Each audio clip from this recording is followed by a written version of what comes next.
السلام عليكم، مرحبا بكم معي فيديو جديد. نتمنى ان من الاعجاب ديالكم. شكرا على التعليق ديالكم، مرحبا بالتساؤلات ديالكم. اليوم ان شاء الله غنشارك معكم هذا الفيديو غنشارك معكم واحد الخبيز اللي غيكون صحي 100%، واكيد ما غيعجبكم. بدون جلوتين من طبيعه الحال، بدون خميره كيميائيه، بدون نشا الذره، يعني بزاف المكونات اللي ما غاديش يكونوا فيه، بدون كوم دغواغ، بدون دقيق مصنع.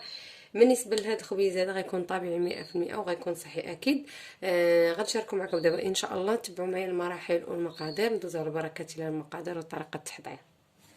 بالنسبه للطريقه الاولى اللي غنحتاجو، اول حاجه غنحتاج هنا معلقه كبيره ديال البسيليوم اولا بودر قطونه، هنا مطحونين، يعني مطحونين بالقشره ديال، يعني هذا عندي باقي البودر والقشره، هنا ما مغربلاش. الا كانت عندكم غير القشره ديال البسيليوم غتاخذوا معلقه كبيره. كانت عندكم بحال هكا جبتوهم غير من عند العطار، غتنقيوهم وغادي نطحنوهم فيه شي آلة هكا ديال الطحين وتصبحوا على هذا الشكل هذا. يعني خديت هنا معلقه كبيره مطحونه. بالنسبه للاخوات اللي كيسولوني عليه، راه كتلقاوه متوفر عاد، يعني عاد العطار راه كاين موجود عند العطار، غير نتوما كتقولوا ليه بودر القطونه ولا هنايا بسيليوم. كاين اللي كيعرفوا بودر القطونه وكاين اللي كيقولوا بسيليوم. المهم هنا خديت هاد معلقه كبيره. غناخذ المغليان، غنفرغ عليها شويه ديال المغليان على هذا الشكل، تقريبا واحد الكاس ديال الماء اللي غنديروا عليها.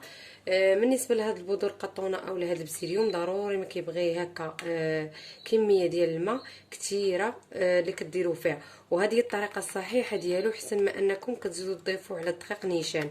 كتضيفوا على الدقيق نيشان كيعطيكم العجينه ديالكم كتقصح في الاخير وما كيجيش زوين، الخبز ديالكم ما كيجيش رطب. هاد الطريقه هي اللي كتخلي لكم الخبز يجي رطب. هاد البسيليوم هذا اولا هاد بودر القطونه كيتشربوا الماء. لا لاحظتوا هانتوما الكميه ديال الماء كثيره، ولكن راه كيتجمعوا دغيا، يعني هو داير بحال شكل زريعه الكتان. الناس اللي ما عندهمش ولا ما حصلوش عليه، ممكن انكم ديروا بذور او زريعه الكتان، غديروها بنفس الطريقه.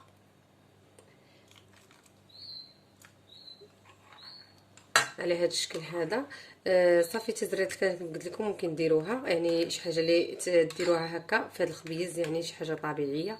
المهم غنصايبوه هكا ونخليه على جنب وندوز نكمل معكم المقادير الاخرين.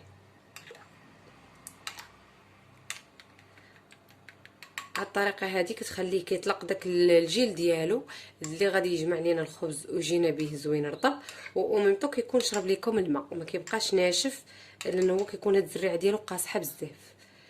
هنايا غناخذ، والمفاجاه في هذا الخبز هو غنعجنوه بالخميره البلديه، هي اللي مهمه رئيسيه عندنا في هذا الخبز هذا. اول حاجه نوريكم هنا الخميره البلديه، ها هي بعد ما تصايبت، يعني ضروري هي صحيه وزوينه.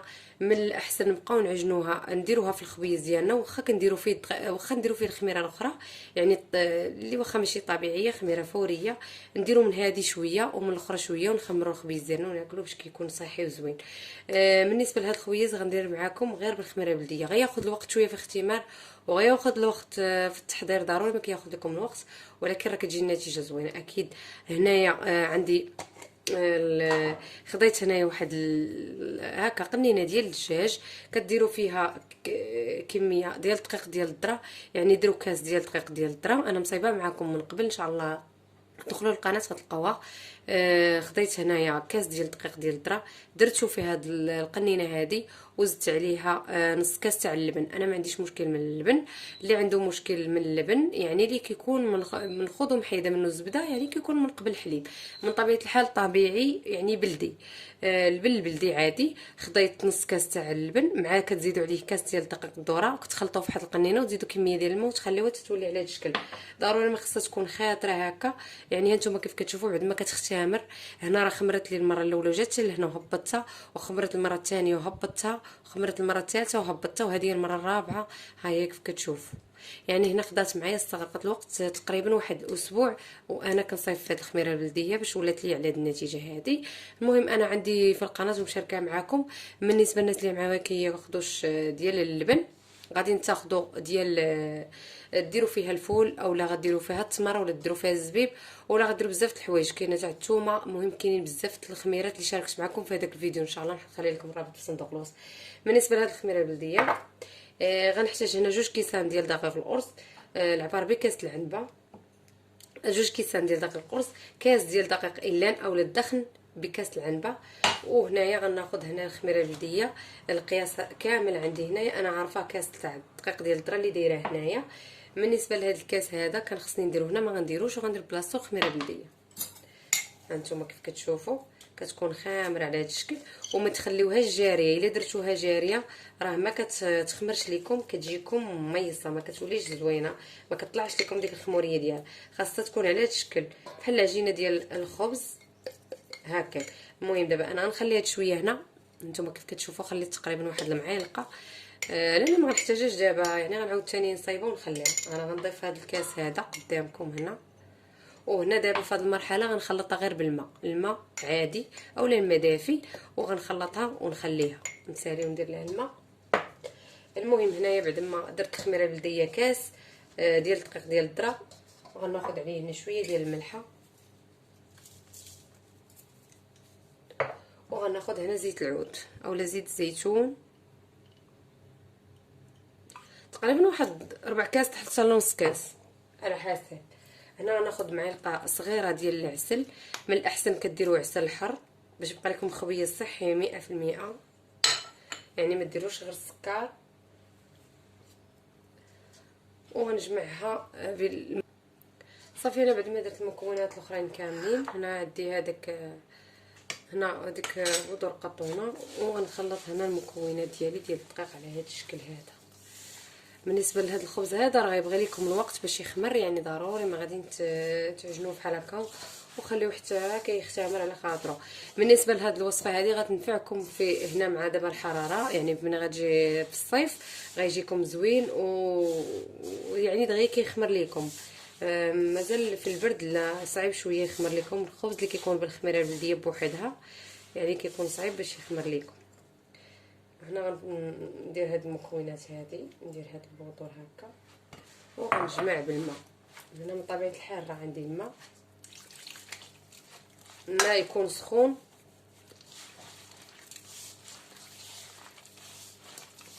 ما عادي يعني اللي كنعجنوا به، الماء دافي ماشي طايب.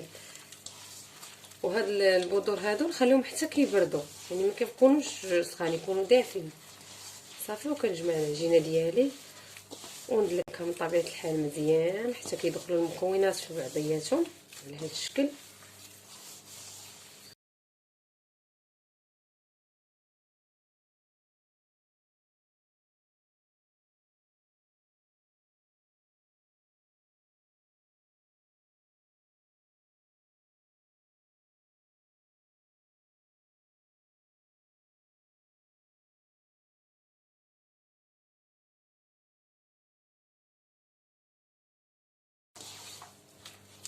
ضروري العجينه ديالكم خاصها تكون هكا، يعني مطلوقه، ما تكونش قاصحه العجينه.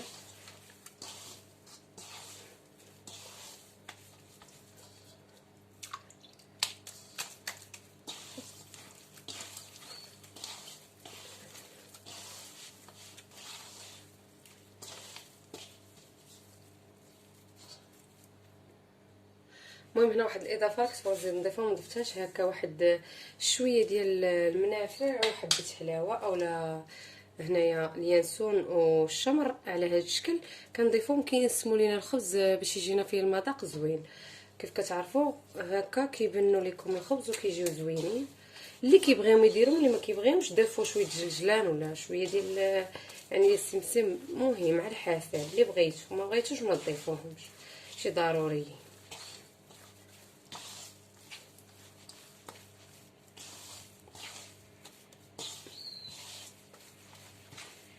صافي دخلتهم في العجينه هكا، صافي كانت هادي العجينه ديالي واجده،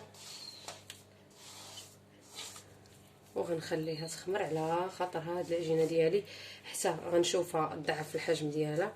عاد ديك الساعه نشكلوا الخبيزات ديالنا ان شاء الله في اللاطه. المهم هنا بعد ما صايبت الخبيز ديالي كيف كتشوفوا غنغطيه وغنخلي العجينه ديالي حتى كتختمر. ضروري ما تنغطيو بشي زيت ولا منديل سخون، ونخليوه حتى كيخمر لينا العجينه ديالنا، ونرجعوا ان شاء الله نشكلها معكم. المهم هنا هاد الخميره البلديه باش تعجنوا بها، تاخذوا منها كيف شفتوا. زدت انا داك الدقيق ديال الذره. ديروا الكميه اللي تناسبكم، ما محداش انا الكميه ديال الدقيق، كديروا الكميه اللي بغيتو. ممكن ديروا كميه كثيره باش تخمر لكم دغيا، وعلى حسب. غير نتوما كتعرفوا الذره كتشرب في الخبز، يعني ما كترتو الكميه على حسب داكشي اللي غديروا. هنا غندير واحد الكاس ديال الماء ونخلط.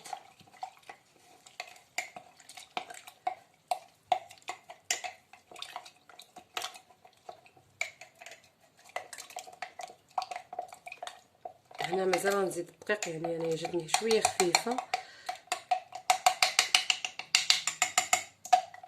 على هذا الشكل. زيدوا الدقيق اللي غادي يقاد لكم هذا.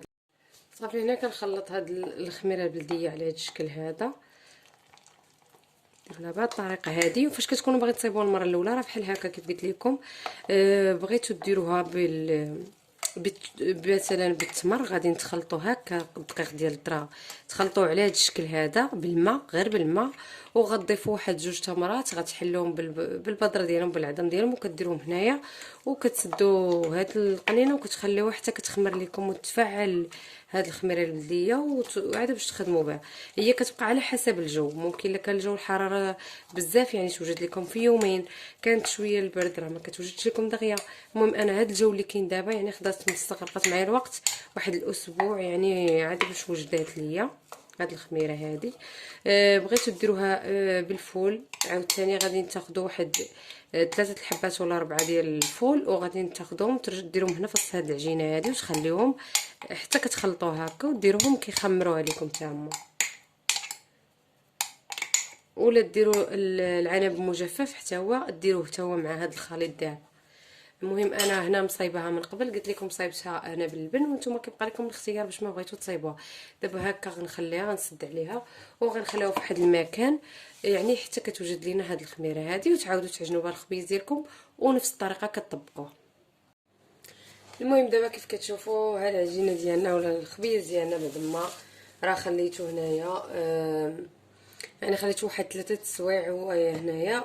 حتى كتبان ليا العجينه ديالي راه بدا كيضاعف الحجم ديالها كيف كتشوفوها نتوما. يعني كيتبان لكم راه فيها داك الهوا ديال الاختمار وكيضاعف الحجم ديالها. عاد دابا ان شاء الله غندوز باش نقرصها معكم في لاطه اللي غندخلوا الفران. ممكن ديروها خبيزه كبيره وتقطعوها، ممكن ديروهم خبيزات صغار على حسب نتوما الذوق ديالكم. صافي دابا بعد ما شفتو هكا غناخذ انا اللاطه هنايا. ممكن ديروا فيها ورق الزبده، ولا غدهنتها بشويه الزيت، ودرت شويه ديال السميده ديال الايلان، اولا ديك السميده ديال الايلان.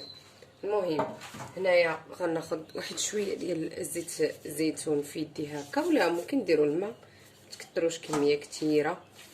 ناخذ هكا الخبيزه ديالي على القياس اللي انا بغيت ندير بهذه الطريقه. نتوما كيف كتشوفوا خاص العجينه ديالكم بحال هكا نتو يكون فيها داك التشققات لداخل، يعني راه خمرات. المهم انا كيف كتعرفوا لهاد الخميره البلديه راه ما كتعطيكمش الشكل ديال الاختمار بحال يعني الخميره العاديه، الخميره الروميه هذه كتكون فرق على الاخرى. ولكن بطبيعه الحال راه كنخليوها تخمر كيف قلت لكم واحد 3 سوايع. ولا كان الحراره راه كتخليوها غير 2 سوايع ولا ساعه ونص، راه تضاعف لكم الحجم ديالها، كتبان لكم راه تزاد الحجم ديالها. دابا واخا هكاك راه الجو شويه متقلب، يعني الجو بارد. صافي هنايا غنديرهم الشكيلات اللي بغيت، الخبيزات على قداش بغيت. من الاحسن كنديرهم هكا فرديين.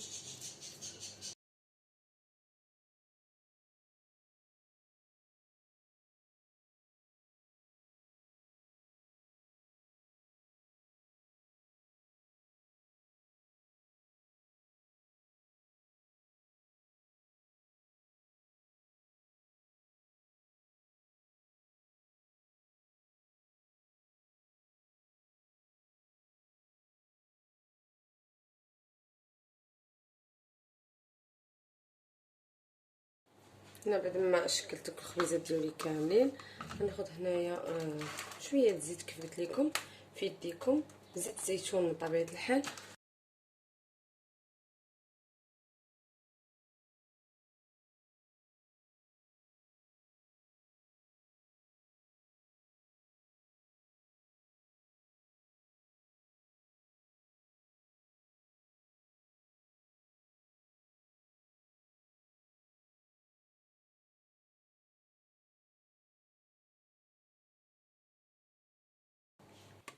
دابا هنايا ناخذ هنا الدقيق ديال الروز ونحاول ندير ليه بحال هكا. المهم انا هذا دقيق ماشي سميده، زينوه باش ما بغيتو، يعني بدقيق ولا شويه ديال الحبوب، اش من حبوب بغيتو يعني، ولا سميده ديال اللان صافي. بهذا الشكل.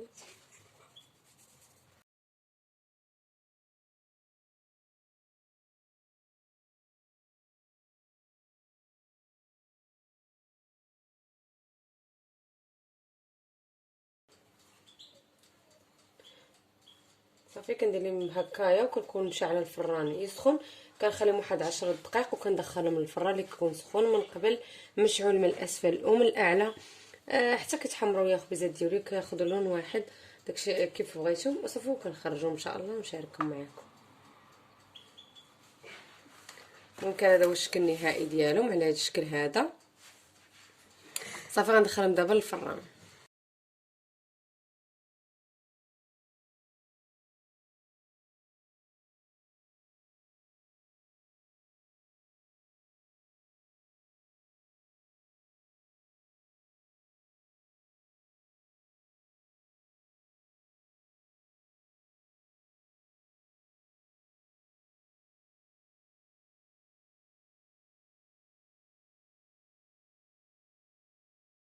هانتوما كتشوفوا بالنسبه للخبيز كيجي رطيطب وزويون، مذاق ديال الخميره البلديه. الناس كيبغيو شي حاجه صحيه كتجي على هذا الشكل هذا.